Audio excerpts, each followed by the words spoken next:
Good evening and welcome to Alan's Italy. Tonight we are going to be taking a trip to Pisa. And as you could see from the screen I now have on, I call it Alan's Italy, Pisa, A Tale of Two Cities. And the reason for that is that to me, Pisa has always been um, a dichotomy between two conflicting, points of view in terms of visiting the town.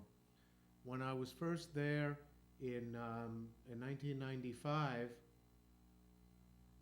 I was there with my ex-wife, and we took a sightseeing trip from from Florence. We took a bus trip, and the bus let us off right at this spot, which is the. Let me go to the next one. Well, let me stick with that for a moment because I didn't want to quite go to that point yet. But the area known as the Campo dei Miracoli is an area of Pisa where there are three unbelievably beautiful buildings. I have to go to them. Got to go back. I'll go back to this. This is what it looks like. And this is the area that most people come to when they are visiting Pisa. This is the reason why most people come to Pisa, is to see this site. And it's really a very beautiful site because it has the famous Leaning Tower on the right side, and it has the cathedral in the middle, and it has the baptistry on the left, which is very common in Italian cities where they have those three things: the baptistry, the cathedral, and the campanile, all lined up. And in that, it's not quite in that order. Sometimes it's different, but most of the time that's the way it looks. And the baptistry is always on the left, and the main door of the baptistry is always facing the main door of the cathedral. And then, the campanile is right next to it. And the building on the other side of it that you see between the baptistry and the cathedral is called the Campo Santo, which is a centuries-old cemetery where, burials occur either, and they're mostly in crypts. They're mostly, I don't think there are any actual grave sites. I believe that they're all the burials consist of vaults. But this is what it looks like, and this is why most people come to Pisa. And when we were there in '95, it was not a very pleasant area. It was very touristy. This looks, pristine and beautiful, but it doesn't really look that. I can't get rid of this bottom thing here, and I don't know what's going on with that. Give me a moment here. I'm going to try to go back. Oh, I see what the problem is. Okay, let me go back to this. Give me a moment here, folks, because this is not the way it was supposed to be. And let's hope that this gets rid of that. Yeah, no, it's still there on the bottom. There it goes. Okay, thank goodness. Anyway, okay, so let's go back. Let's go back a minute here, and let's place Pisa first. Okay, so there's Italy, and there's Pisa. If you could see it right over here. Here's Pisa. Here's Florence. Slightly it's about actually an hour to the east. So Pisa is right over there, and then this is Tuscany, and Pisa is in the western part of Tuscany. And this is a map which shows you three things that are kind of marking points for us. One of them is Florence right there in the middle. One of them is the area known as the Alpi Appuane, which is the area we did last week. And then there's Pisa. So, I kind of grouped together the Alpi Appuane area and Pisa into what I called Western Tuscany. So that's where Pisa is located. And when we got to Pisa last May, so we decided to go back to Pisa. And I wasn't thrilled to go there because I wasn't that happy with the touristy nature of the place. And I had never really seen the town, but I knew that Laura wanted to see it because she's never seen Pisa, so we went there. And I picked a hotel, and we planned to go from the area which is right over here in Fellina Valdarno to where Luca was, and we drove all the way around this way to Pisa on a very, very rainy day. And this is what the town center kind of looks like. And I'll just show you that this is where the train station is, right down here. We arrived by car to the south. Now, one of the problems that I had in doing this was that my GPS stopped working as I got close to Pisa. This is a terrifying thought because I had no idea really. I had a basic idea how to get to Pisa, but the GPS was supposed to take me right to the airport, and I somehow found the airport after a while, and on a really rainy day. And we were coming from the south, and we took a taxi that brought us right along this way, right over here, and across this bridge to our hotel. And this is the hotel we stayed in, the Royal Victoria. This was Pergoletta, which was the restaurant. We'll talk more about this later. And then we would walk through the back streets until you got to this area, which I've circled, which is known as the Campo dei Miracoli. And this is what it looks like. And, just to show you this model, I'd like to show this model of the, do we have this, Ellen? This is a model that, it's kind of a tacky little thing that tourists pick up. And I did this in 1995 when I still considered myself sort of, in the tourist mode rather than in the, what I eventually would like to consider myself, and that is kind of, knowledgeable in many areas of Italy. But at the time, I bought this, and this is good in many ways. First of all, here is the Campanile, which is known as the Leaning Tower of Pisa, and you can see that it leans. And this is the baptistry, which also leans. And I hope you could see that. It's sort of, it's not quite as off the vertical axis as the tower is, because the tower is much taller. And also the cathedral is also leaning. And the reason for that is that when the church was started in the 11th century, the ground, all the ground underneath this whole area was very, very soft. And as soon as they put in the foundations of the tower and the cathedral and the baptistry, all within the same, period of 100 years, everything started to lean. But the tower leaned the most, and the baptistry leaned to a certain degree, and then the cathedral leaned. The church actually started in the year 1064, and supposedly it was in this church where Galileo was watching the incense being swung back and forth by one of the priests, and he decided that he discovered the theory of the pendulum. The baptistry was started about 100 years later in the 12th century, and the tower was started right around that same time in the year 1173. And according to what I read, as soon as the tower was built, it began to lean. And they just kind of left it because engineers in those days didn't quite know why it was leaning, but they left it like that. And we'll talk a little bit about that more in the future. So let's go back to our picture on the computer screen of the Campo dei Miracoli. And this is what the tower looks like now. In the year 1990, this thing had leaned so much that it was considered dangerous, and they decided to evacuate the people who lived in houses nearby, and they closed it. So in 1990 it was closed, and they used the next 15 years or so, not 15 years, we're not there yet. Let's see, 1990, 2000, yeah.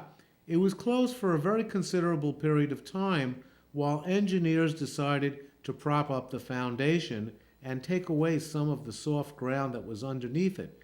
And they came to the conclusion that if they wanted to, they could level this thing out so that it would be perfectly vertical. But the town council said you cannot do that because if you did that, that would make us, lose our main source of tourists. So we'd like you to keep it looking like this, but make it so that people would be able to climb up to the top because there are spiral staircases that go all the way up to the top and present a really great view. I am told I don't do things like that because after a day of sightseeing, I find it very difficult to, walk up like, 500 flights of stairs. Nonetheless, this is what the Leaning Tower of Pisa looks like as you approach it from the south. This was a very rainy day, and there was only maybe a 3-hour window when Laura and I had the opportunity to actually walk around and take a look. This is a map of what it looks like, and you could see that it's kind of surrounded by a wall over here to the northern part of it, and then around here, around this side. And there's the baptistry and the cathedral and the Leaning Tower. There's a museum over here, as there is a museum in most main places in Italy, which is called the Duomo Museum. And then here's the Campo Santo, which is the cemetery. And then there's another museum over here. Okay, so that's what the Campo dei Miracoli looks like. And this is what the area looks like as Laura photographed it. There's a very nice shot of the cathedral. It is really beautiful. There are a lot of tourists there, and it can be a little disconcerting because it is really crowded, but it's, really, number one, amazing the way you see the Leaning Tower there. And also, if you look at the actual buildings, the buildings themselves are really stunning. These are all Gothic-style buildings. There's a view looking more to one side, so you could see the baptistry. So this is looking, I guess, slightly to the south and to the, west. And this is another view of the baptistry with a statue that I can't tell you who that is. But you could see all the way over there on the left side are where all the tacky tourist areas are. And there are restaurants there, and there are, pizza stands and souvenir stands.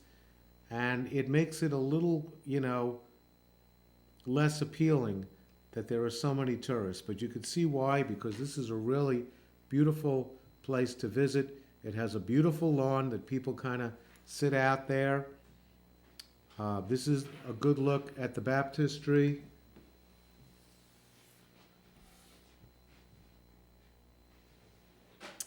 Yes, everything is made of marble.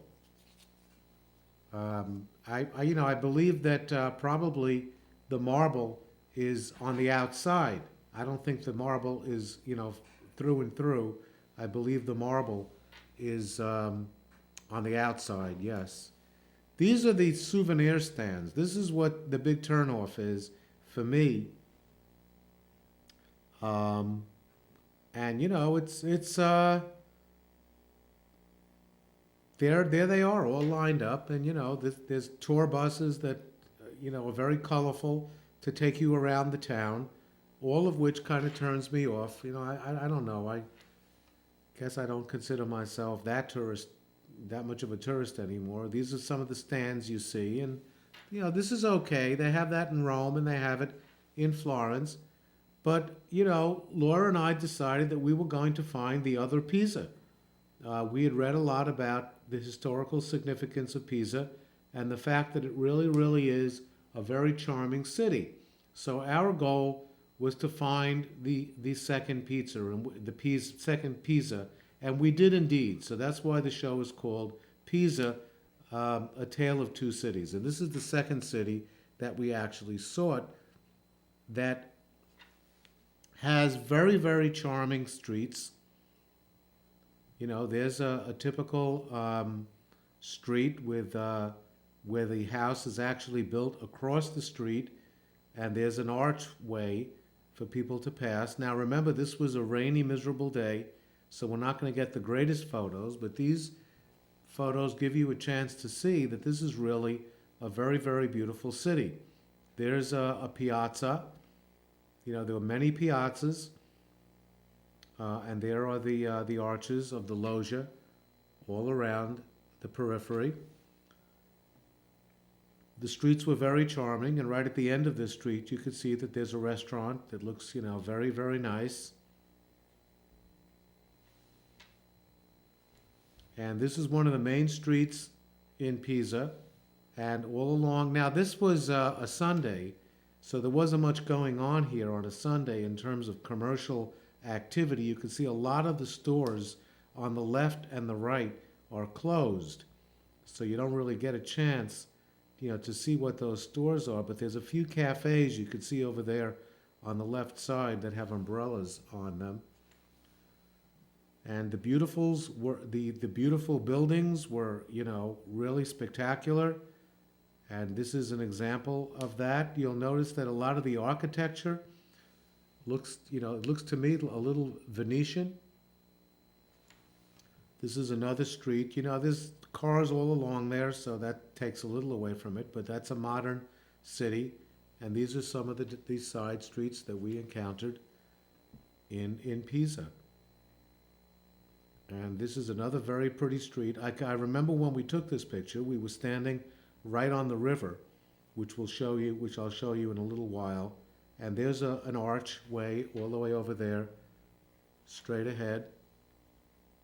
And this was a museum that we passed, and it turned out that this was an astronomy museum. So we went in, and they didn't let me go too far because I had an umbrella from the hotel, which I did not want to put down, because if it was stolen, you know, I'd feel very badly because it wasn't my umbrella.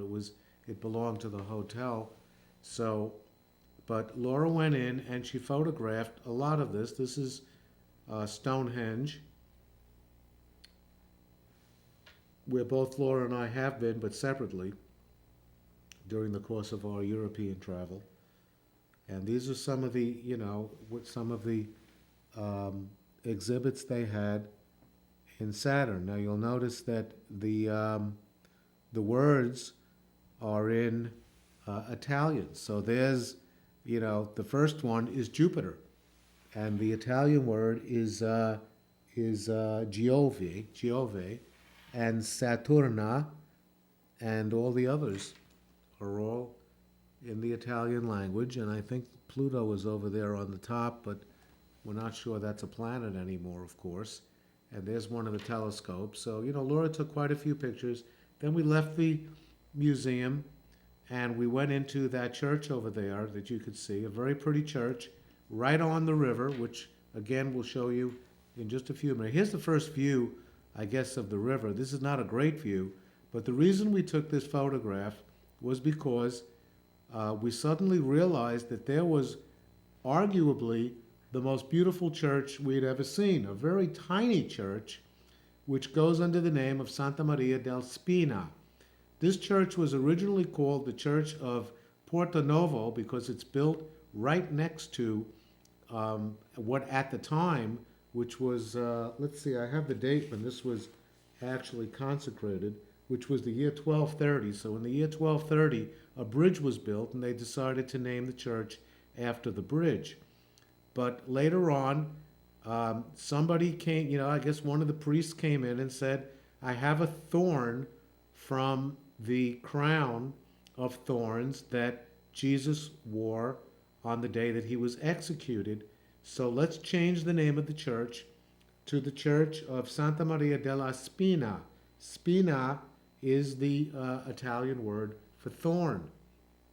So this was a very pretty church. We crossed the river and we took a close-up of it, as you could see there. And this is a very well-known church in Pisa and throughout Tuscany. And here's a very close-up view of it. And it is really a cute church. And very oddly, and let me go back to this, the church is built right on to the bank of the river, which is very, very unusual. I have never seen that, where a church is actually built up against the side of the river. So that's like very unusual. And we love this church. This is one of the doors that Laura took a picture of. And then we walked around some more and we found some really beautiful piazzas with beautiful buildings.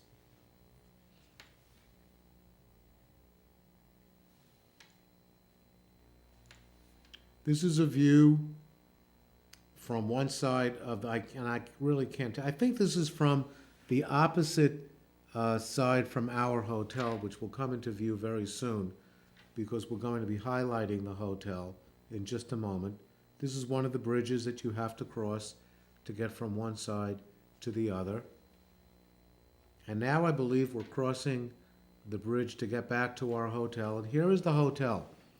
Now, I chose this hotel because, I do a lot of research when I choose a hotel. And I chose this hotel because it had a very interesting history. That's number one. Because it was right on the river, as you'll see in a moment. And it had, you see those balconies right on the second floor.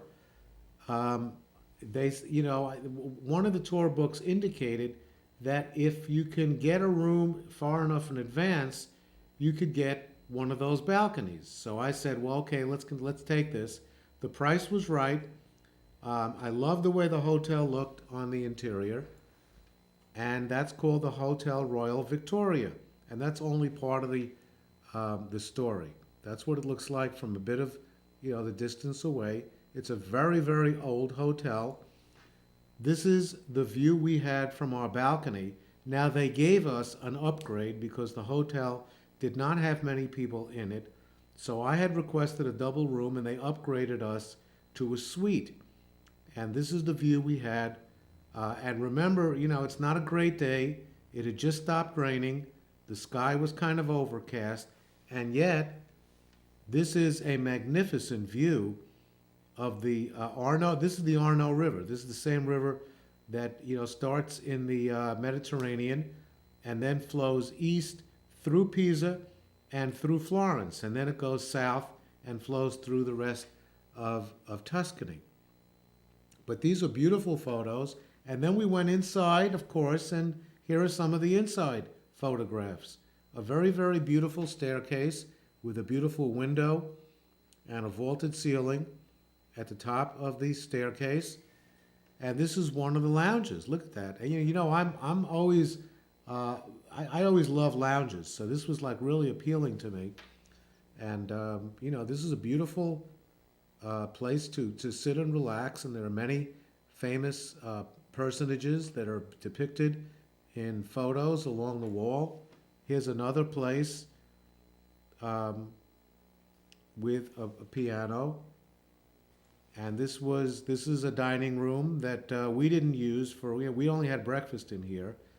And I'm not sure they serve any other meals, but this is another one of the rooms. This is one of the lobbies, one of the corridors that lead from the lobby to the main part of the hotel and some of the rooms. This is very, very beautiful, as you could see. This is coming down the stairs, going in the other direction from that first picture I showed you. And you can see that the windows are very, very beautiful. And this is a very stately old hotel that has been visited by many famous people. The most famous, the one that, I don't know if it's the most famous, but the one that really struck me was the Duke of Wellington. And there's his signature right there at the top. This was written by the Duke of Wellington. I'm not sure if that was his signature or the one at the bottom was his signature, but he liked the hotel, and everybody writes in the book. I wrote in the book, in fact, but pages much into the future. But this was the signature of the Duke of Wellington, and the owner of the hotel, whom you'll meet in just a little while, showed us these books with all the famous people who signed it. And, Mark Twain stayed here, the Duke of Wellington stayed here, and many, many other people. There are many beautiful portraits throughout the hotel. There is a picture, a photograph of Mark Twain himself during the time that he visited the hotel. This is actually a sculpture that was, which was done by the owner's grandmother. And he tells that story a little later in the show when I do an interview with him. These are one of the other famous people who have been associated with the hotel. This was the breakfast room, and as you can see, you know, breakfast rooms are not usually this beautiful, but this was a really lovely spot to start the day, have a nice breakfast. This was one of the lounges I remember where this lounge was. It was right off the reception area, and as you could see, it's also very beautiful. And the hotel is very impressive. There's another sculpture. This is actually outside of that lobby that we were just looking at. And there were lobbies all over. And it was just a delightful place to stay. I'm moving a little faster now because I have a lot of interview with the owner of the hotel. But look at this. This is really beautiful. And here is the owner. His name is Nicola Piegaya, and he's the owner of the Hotel Royal Victoria. And I met him the morning that we were checking out, and I introduced myself to him as having a public access cable television show. And we got around to talking, and I said, gee, how would you like to be interviewed? And he said, yes, I would like that very much. And he had some very interesting things to say, and we sat at his desk in his private office. And Ellen, I will now ask you to lower the microphone because this will be the interview with Nicola.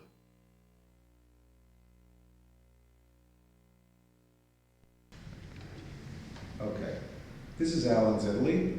I am at the Hotel Royal Victoria in Pisa. I am with the owner of the hotel. His name is Nicola Piegaya. I'd like to first welcome you to Alan's Italy. Good morning. And I'd like to tell you that this is an extraordinary hotel, a beautiful hotel. We've had a wonderful stay here, and I'd like to first thank you for that. Thank you so much. And I would also like to say that, you know, we chose this hotel because it was written in all the tour books, and we knew it had historical significance, and it had a very special place in the history of Pisa. But we've been speaking with Nicola for the past hour or so, and he's giving me a slightly different slant on things that are really, that this is really more than an important hotel, but really a very exciting place to be. And perhaps this will be the beginning of something even greater that will come in the future, maybe additional shows. But right now, I would like to ask Nicola a couple of questions about the hotel. And so let me just begin by saying, could you tell us a little bit about the history of the hotel and its place in the history of Pisa and of the region of Tuscany? Of course, I'd like to do that, and thank you for asking me anyway. This is starting to be a very rare business in Italy. My family is a 5th generation that is running the hotel. We started in 1837, this building that has got a taste of, I think, 18th century taste. And the business was started by my great-great-grandfather, Pasquale Piegaya, that he bought this bunch of buildings around the hotel. And especially on where we're talking, it was a little hotel since 1427. So you have to think that the building themselves, from the architecture point of view, is starting from before the year 1000. So we still, you can see pieces of these tower houses. It was a very special home at that time. And then 1427 was mainly like what you see in England, like a pub with a few rooms on top. So it was called Albergo della Vittoria, or Locanda della Vittoria. And this is because the Florentines came to Pisa and defeated Pisa, won the last battle against Pisa, and they have on this building here the sign of the victory of Florence. So that was why it was named Locanda della Vittoria, that means of the victory. Then my great-grandfather bought the whole building, and he had already this, he was one of the pioneers of the tourism, the modern way of tourism. He had a big connection with England, and he decided to open a hotel in Pisa, and coming from Lucca, is a town nearby, so my family originally is from Lucca. So he made this big hotel, grand hotel, that was one of the most modern hotels. So we had the first running water in the rooms, we had the first electricity, so we started with gas and no running water in the rooms. So you have to think the things that have changed a lot in 170 years. And he, from 1837, he wanted to attract mainly English and Anglophone speaking people. So he changed the name, but at that time everything was called not in Italian but in French language. So Della Vittoria was translated in Della Victoire. So you can see all the books that we have some guest book also here. It's written Hotel Royal Della Victoire. And then he decided that it was a time to give a big English influence to the hotel, and he called the hotel Royal Victoria Hotel because it was also the crowning of Queen Victoria at that time. And that worked a lot, since also these days that there are a lot of English people coming. And I'm talking because my mother, that she was an English painter, was attracted by the name first and then from my father. So we are talking because of this marketing choice of my great-grandfather that is still working a lot. So this is the story of the business, and at that time we are in one of the room, now is an open space where people, writers come and write books, and still now these days. And, but you have to think this was one of the room of the apartment that was rented out. So people at that time, they were not coming to Pisa for weekends with a flight and things like that. They were traveling mainly with carriage, horse carriage, or with ships. They were staying the whole winter, especially in the winter in Pisa, and were renting flats, big apartments. So this was maybe the dining room, this was the entrance. So there was a different structure compared with the people who were very rich, traveling mainly, or people that they had money to spend and saying. The attraction was the river, and it was the weather, and not the Leaning Tower at that time. The Leaning Tower was just a tower above a church, beautiful, but just a church. So that time it was a big problem of TBC, illness. It was the illness of the siècle, and so people that were coming to Pisa because it was no beach resort at that time. People that were not diving in the sea or going to the walking on the seashore, but they were staying in towns, also because it was not safe to be on a wild place like the beach nearby. And so Pisa was like a beach resort at that time, kind of, but with culture, with elegance, because it was also the World Palace, and with a lot of important intellectual people coming here. So we always have, of course, Shelley that stayed here, Byron, Charles Dickens. Byron, Shelley were before the hotel was open, so we were talking about in the hotel it was Charles Dickens. Then we have John Ruskin. We have also a lot of Americans, Mark Twain, Theodore Roosevelt stayed in the hotel, but really Alexander Dumas, musician, and still these days, but we don't like to make it because we like to keep and respect all the guests. And these days we have a lot of important people, Nobel Prize, that they come into the hotel. So we are a very different hotel. We're not a luxury hotel, but we have a lot of very important people staying in the hotel, but we a little bit more like to keep it as a treasure. We don't like You know, I read that in one of the guidebooks, that this is not the most elegant, fancy hotel, Yes. but it's the most historical hotel. Is And it? it's also a very wonderful place that, you know, where people are taken care of by the management and by the reception. I'm very happy who wrote this thing, and but anyway, it's true that it's very important for the historical part of it, but the elegance and the quality depends on which side you look at it. Also the fact that we are keeping the history alive in this hotel, and we don't want to keep it as a museum, but a real place, living place. All the employees and the people working for us, they're very careful on trying to give a family impression to the people that come, because now these days we think a lot of tourism is a no connection, not anymore a relation between the guest and the people who work. So they treat them as just money, like and not as a human. So we like very much to have a contact with people, and that's very important, not just us but also all the other guests. And is what we think quality and elegance is made also by different things. Also the imperfection of our hotel, I think, is something that we could say is an elegant thing. So as an architect very famous, European Fuchsas, said, don't touch the hotel because it's imperfect. It's not, but it's nice, this imperfection, because you can think, oh, maybe on that wall we'll do something different. You can project yourself. There are some beautiful hotels around the world that when you go there, you're totally stuck in your mind because you can't dream about what you like to do.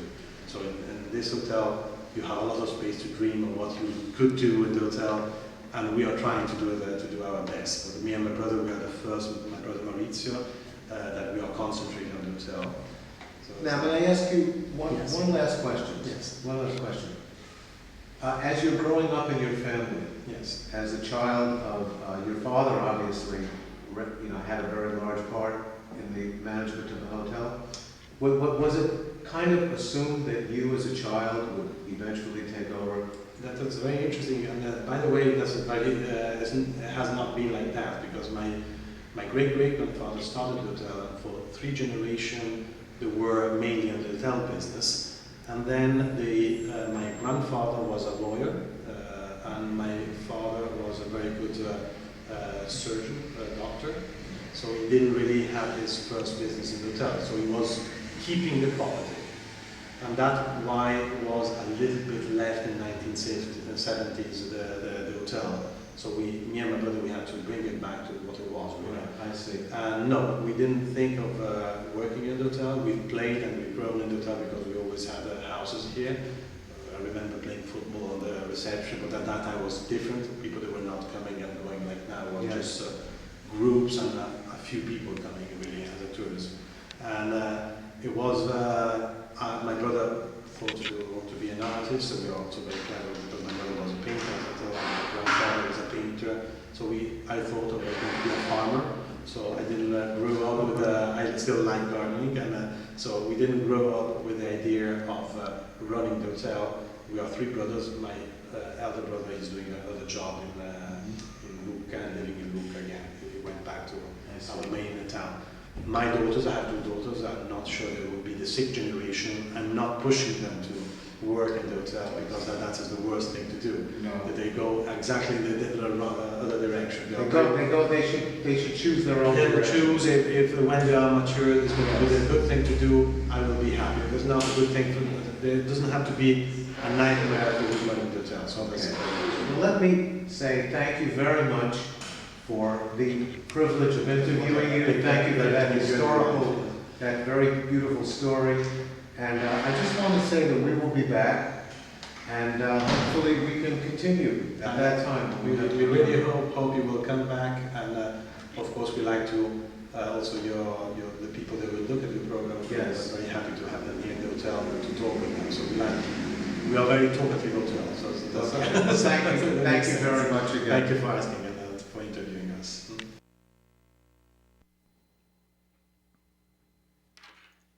So that was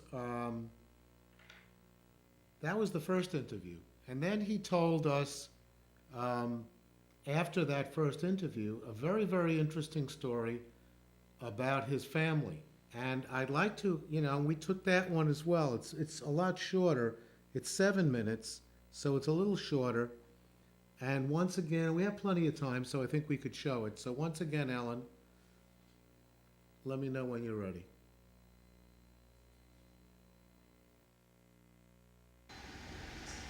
Okay, so this is a continuation of the interview we just did with Mr. Nicola. Piagaya. And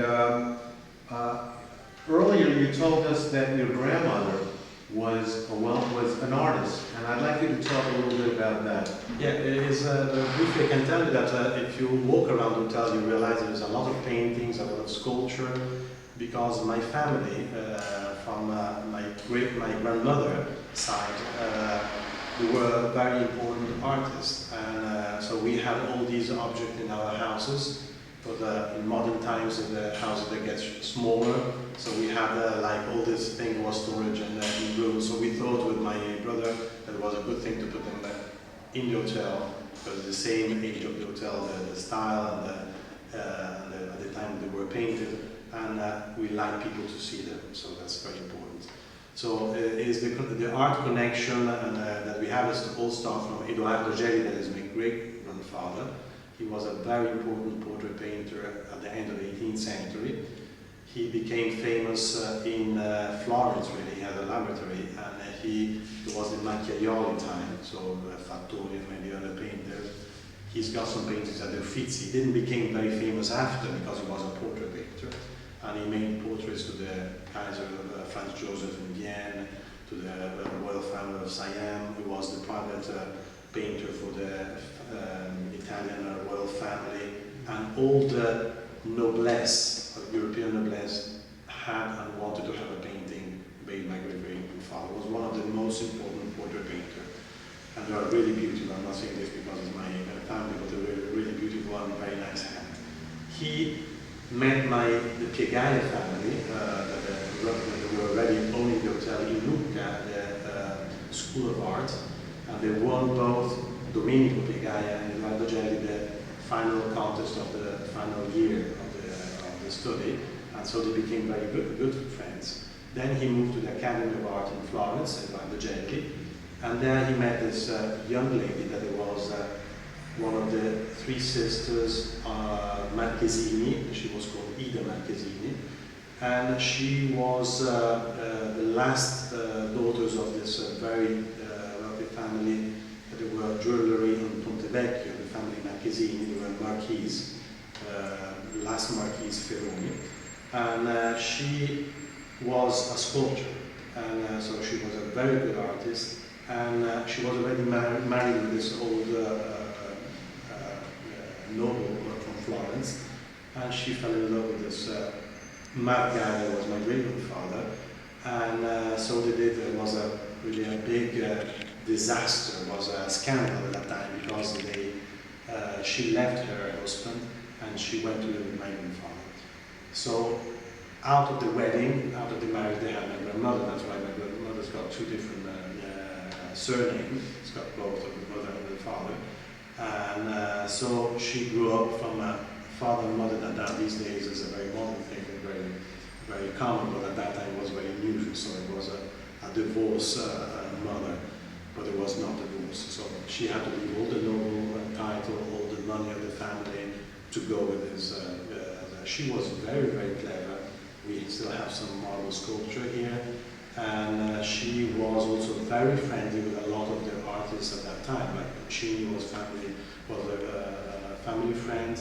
I still remember my grandmother telling that there was a party in their house, and Puccini was there and said to my grandmother that you made a photograph of before she got an apple in her hand. She said, Anna, she was called Anna, come to hear this tune in the piano. And it was Madame Butterfly that he was composing. So she still remember when she was old about this very special thing, that connection they had with the Puccini family. So the family, the couple was very important. Of course, at that time, women, it was not very common to be famous artists. So it's not written in books, it's not in a museum. So it's a pity, because she had a beautiful hand, and you can see also some portrait made to this the mother of Edoardo Spadaro, that it was a composer from Florence. So mainly there were people living in art. So my family from the Gelli family, and it's very interesting. Also, we have a Daisy that it was was made by my grandmother because of was the inauguration of the first restoration of the Duomo of Florence. There was the opening was made by the Queen Margherita. Margherita in Italian is Daisy, and she was asked my aunties to have this beautiful silver daisy that it was the button to pull down all the tent that they were covering the new Duomo, that it was all clean and restored. She was very interesting, and my grandfather was a very, very interesting person. He made a lot of money in Florence in his library, selling paintings, especially to Americans. So a lot of paintings are in reality a strange to think, but in the United States, they are not known in a lot of museums apart from Florence and Lucca. Also in Lucca there is some portrait of Puccini and some other paintings. And in France there is a few churches that have fantastic big paintings of him. And he became also very known in Vienna when he was called by the Kaiser Franz Joseph. He lived there for 4 years. And he had, he was already married, but I think he was an artist and kind of bohemian. He had some love affairs with, I have a beautiful painting in my house of this Austrian dancer that I'm sure he had an affair because there was a lot of passion into it. So it's, I just have one question. So this is Eduardo Gelli.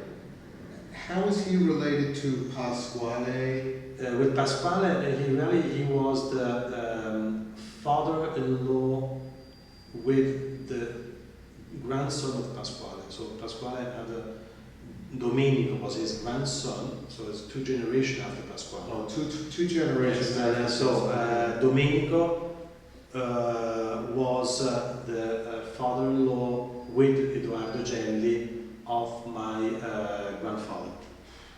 So it's very complicated. It's better if you don't ask more because my family, Pegaia, we go to the 14th century, and so we in Lucca we were baptized in the same church, and we are researching now about Gelli and Marchesini, that there were family that ended there because there were not no boys around. This is just going to be the introduction to future shows, and again I thank you very much.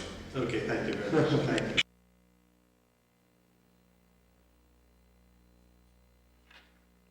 Okay, so that's the hotel. That was Mr. Piegaya, Nicola. I recommend this hotel to a tremendous degree. We had a wonderful time, and he was very gracious.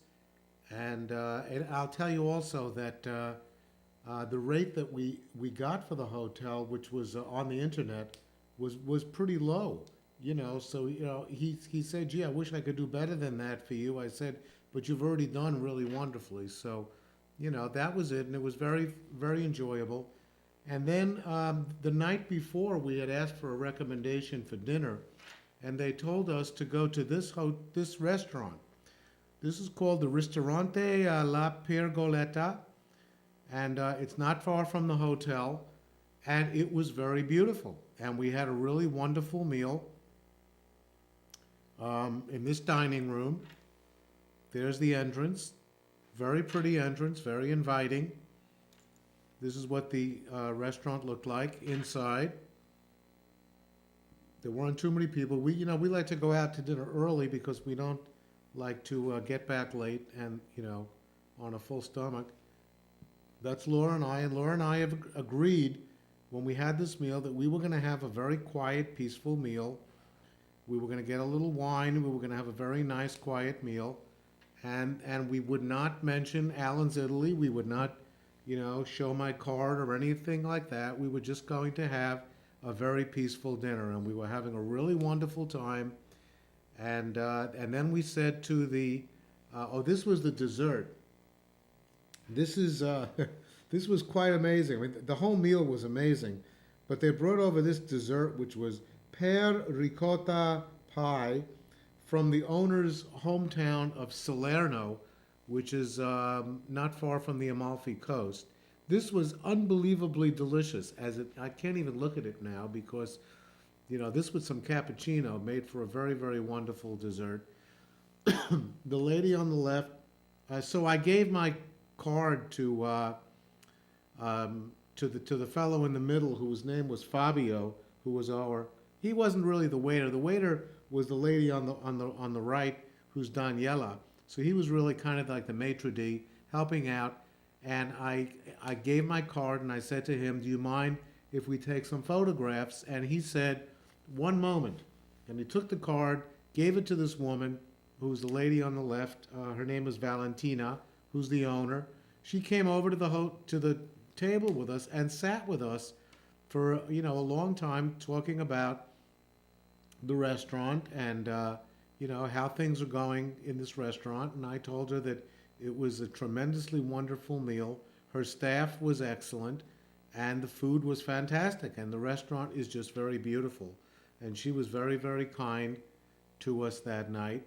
And I told her that we would highlight this very wonderful hotel. The wine was delicious. This fellow, Fabio, was very, very nice to us, and we had a nice conversation with him. And I would very, very strongly recommend that you come to this restaurant. This is me taking out my wallet and arguing with the owner, who was trying to tell me that she was going to treat us to the meal. And I kept saying, no, no, I insist that we pay. So that was, what happened there. And now we're back to the beginning. And now I can tell you that Pisa is indeed a tale of two cities. It is the tourist part of the city, where people go to visit the Campo dei Miracoli with the Leaning Tower and all the other beautiful buildings. But Pisa is also a very, very pretty town with charming streets and really wonderful people, two of whom we got to know very well. Nicola Piegaya, the owner of the Hotel Royal Victoria, and Valentina, who is the owner of the Ristorante La Pergoletta. Both of them I very, very strongly recommend. So that was tonight's show. Next week we are going to have back with us Mr. Frank Palaya, who will be showing us really extraordinary pictures of Rome. We've been to Rome on the show, but we will be showing some really beautiful pictures from his vantage point as an excellent artist and as an excellent photographer. So thank you very much for watching, and until next week, buonanotte e buona fortuna.